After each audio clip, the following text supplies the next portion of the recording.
nous fait croire que le bonheur, c'est de ne pas ressentir des émotions qui sont pas agréables. C'est n'importe quoi vu qu'on est des êtres humains. À moins qu'on soit mort. Là, bon, bah, on va plus ressentir ces palettes des émotions. Vous ressentez de la peur, eh ben, j'ai une bonne nouvelle. C'est complètement normal. Ce qui est pas normal et ce qui peut vraiment vous poser un problème, c'est de penser que la peur, c'est pas quelque chose qu'on est censé ressentir ou que c'est pas normal. Ça, par contre, ça peut poser problème et on va voir pourquoi ça peut poser problème. Si vous ressentez par exemple de la tristesse de temps en temps, eh ben, la bonne nouvelle, c'est que c'est complètement normal. C'est complètement normal parce que en fait, tous les êtres humains ressentent de la tristesse. Si vous ressentez, comme on peut ressentir de la joie, comme on peut ressentir de la colère. Si on sent de la joie, de la colère, de la peur, de la tristesse, eh ben, c'est complètement normal. C'est super de savoir que c'est complètement normal parce que on est des êtres humains. Donc, par exemple, on peut ressentir parfois une tristesse un peu plus forte. Eh ben, c'est complètement normal. Parce que tant qu'on sera humain, on va ressentir toutes les palettes des émotions. Ce qui serait pas normal, ce serait de pas ressentir une de ces émotions. Et le truc, c'est qu'on nous fait croire que, en fait, le bonheur, c'est de ne pas ressentir des émotions qui sont pas agréables. Alors que c'est complètement faux. Évidemment, c'est n'importe quoi vu qu'on est des êtres humains. Donc on va toujours ressentir l'ensemble de palettes des émotions. À moins qu'on soit mort. Là, bon, bah, on va plus ressentir ces palettes des émotions, mais tant qu'on est des êtres humains, on va ressentir toute la palette des émotions. Et c'est complètement normal. C'est complètement normal. Mais on peut se dire, ouais, mais parfois je ressens quand même je sais pas moi, de la peur, de l'anxiété, de la tristesse, de manière forte. Oui, c'est normal parce que notre mental a été créé comme ça. Il a été créé pour la survie. Donc, il a été créé pour regarder un petit peu tout ce qui va pas et faire en sorte que vraiment le signal, on le prenne bien en compte. Donc oui, c'est normal qu'on ait des émotions parfois qui soient fortes et qui soient même parfois plus fortes par rapport à le contexte réel. C'est-à-dire que bon, bah oui, on va pas se faire tuer par quelqu'un de la tribu adverse ou se faire attaquer par un animal, mais notre cerveau, c'est resté le même. Donc forcément, on va ressentir toute la palette des émotions des êtres humains. Par contre, il y a un problème, c'est que si jamais on pense que c'est pas normal d'avoir ces émotions, là par contre, on peut souffrir de manière inutile. Parce que la souffrance aussi, en fait. Peut-être que vous souffrez.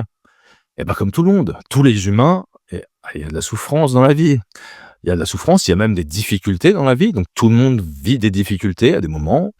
Tout le monde vit de la souffrance et c'est normal.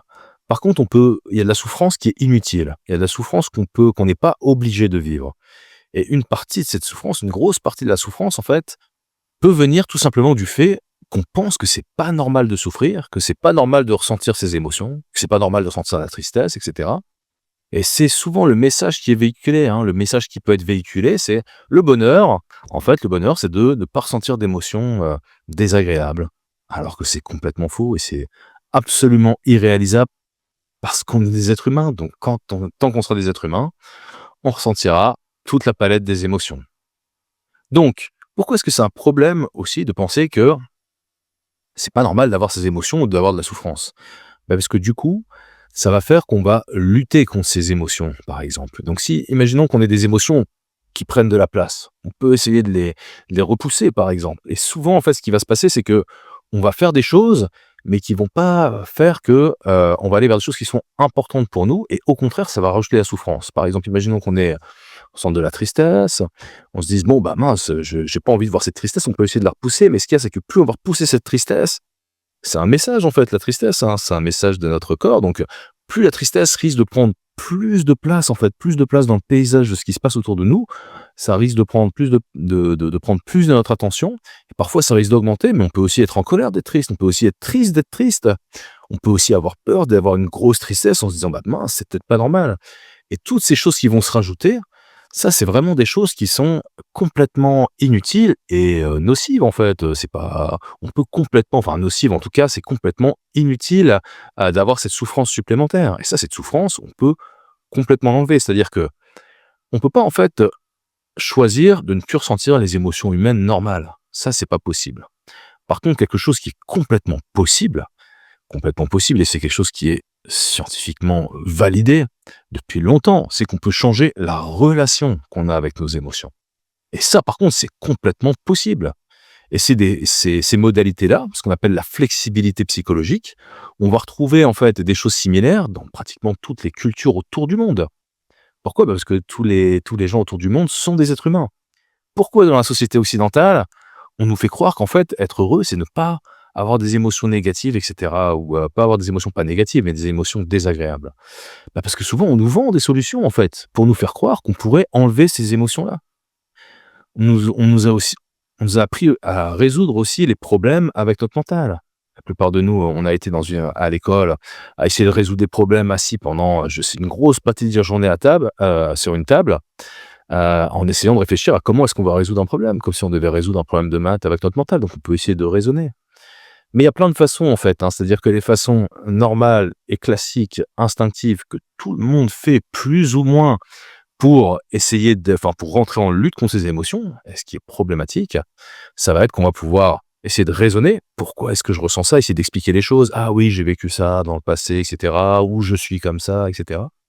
On va éviter certaines situations. Par exemple, il y a des choses qui sont importantes pour nous, comme par exemple avoir une vie sociale riche. On peut parfois éviter, par exemple, de faire telle chose, ou éviter de dire ses sentiments à une personne, éviter de tenter un certain travail, ou de accomplir des passions à un certain niveau, parce que on a peur de souffrir. Donc on peut esquiver certaines expériences. On va pouvoir aussi parfois consommer des choses, alors manger, boire, prendre des médicaments, fumer, enfin, il y a beaucoup de choses qu'on peut consommer. Consommer des vidéos, consommer des vidéos toute la journée. Donc, faut bien comprendre quelque chose, c'est que regarder un petit peu la télé pour se détendre, bah, si ça marche un petit peu à court terme, bah, c'est pas mal. C'est très différent de passer une grosse partie, en fait, de son temps devant des écrans, une grosse partie de son temps libre, là, c'est complètement différent. Parce qu'en fait, ce qui rend heureux, c'est d'avoir une vie riche et pleine, en tout cas dans le sens de la flexibilité psychologique, c'est d'avoir une vie qui soit riche et pleine de sens. Et donc, ça n'a rien à voir avec le fait de ne pas ressentir des émotions qui soient pas agréables. Parce que pour vivre une vie riche et pleine de sens, on va devoir vivre des émotions qui sont pas agréables. Si on prend un exemple, si on souhaite avoir une relation avec quelqu'un, eh ben il va y avoir plus de risques qu'on ait des conflits avec cette personne, et donc du coup, ou que cette personne risque de nous quitter. Donc on va pouvoir aussi souffrir. Mais par contre, c'est pas c'est pas parce qu'on va ressentir des émotions qui sont douloureuses qu'on va pas avoir une vie qui va être remplie. On va pouvoir s'épanouir, avoir une qualité de vie. Ce qu'on pourrait appeler être heureux en fait, que c'est du sens. Donc le fait d'être heureux, d'avoir une vie riche et remplie et pleine de sens, ça n'a rien à voir avec le fait de ressentir des émotions agréables ou pas. En fait, on a deux choix. Dans les deux choix, il y a la souffrance. Soit on va avoir de la souffrance et avoir une vie qui est toute réduite, toute rabougrie, où là on risque d'être pas heureux, ou alors on va ressentir de la souffrance, mais pour aller vers des choses qui sont plus riches et pleines de sens. Souvent, quand même, lorsqu'on va dans la lutte des émotions, on va quand même rajouter en plus des couches de souffrance. Et ça a tendance en plus on va dire, à faire que ces émotions négatives peuvent grossir et devenir problématiques. On a vu qu'on pouvait se distraire, par exemple se distraire en regardant des vidéos, consommer, éviter des situations, essayer de rationaliser. Et donc ce qui est important, c'est de comprendre en fait que une émotion c'est comme une vague, et par contre revenir. Donc on peut pas maîtriser en fait ces vagues émotionnelles, c'est-à-dire que les émotions, c'est normal. Donc tant qu'on sera humain, on aura des émotions. Parfois même ces émotions pointent ce qui est important pour nous, hein, c'est des messages. Donc c'est normal qu'il y ait des choses qui peuvent être importantes. Si on a un deuil, par exemple, c'est normal qu'on ressente de la tristesse. Si, par exemple, on peut ressentir de la solitude, ça peut pointer le fait que pour nous, c'est important de pouvoir cultiver des relations. Et donc, dans ces cas-là, on a le choix. On va pouvoir avancer vers des choses qui sont importantes pour nous, ou rentrer en lutte contre ces émotions. Et là, c'est le piège. C'est-à-dire que le piège, c'est de croire qu'on va devoir essayer d'enlever les émotions qui sont désagréables, parce que alors là, du coup, on va avoir tendance à aller plutôt vers des choses qui vont réduire notre vie et faire que, on va être moins heureux, et c'est le piège un peu instinctif. Ce qui est un peu contre-intuitif, c'est de dire, ok, j'ai une émotion, viens, en fait, on peut vivre cette émotion, voir qu'en fait, c'est juste une émotion, et en fait, aller, malgré, ces émotions qui nous influencent, vers des choses qui sont importantes pour nous. Parce que on peut pas contrôler les émotions, mais ce qu'on peut faire par contre, c'est contrôler ce qu'on fait malgré les émotions. Parce que les émotions nous influencent, mais elles nous contrôlent pas. Donc ce qui est possible de faire, dans ces cas-là, c'est de modifier, de comprendre déjà qu'une émotion, c'est quelque chose de complètement normal. Tant qu'on est des êtres humains, on aura des émotions, agréables, désagréables.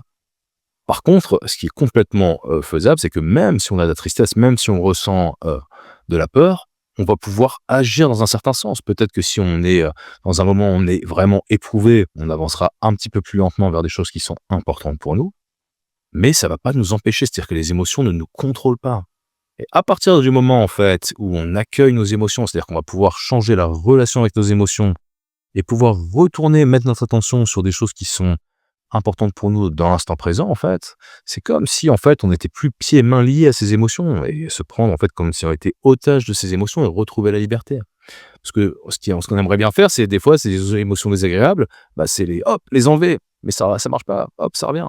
Parfois, on peut essayer de les repousser en essayant, voilà, on a vu, hein, la distraction, la consommation, le fait de raisonner, le fait d'éviter des choses, mais c'est fatigant, ça réduit notre vie et en fait, ça marche pas parce que ça va pousser dans l'autre sens, ça va nous fatiguer.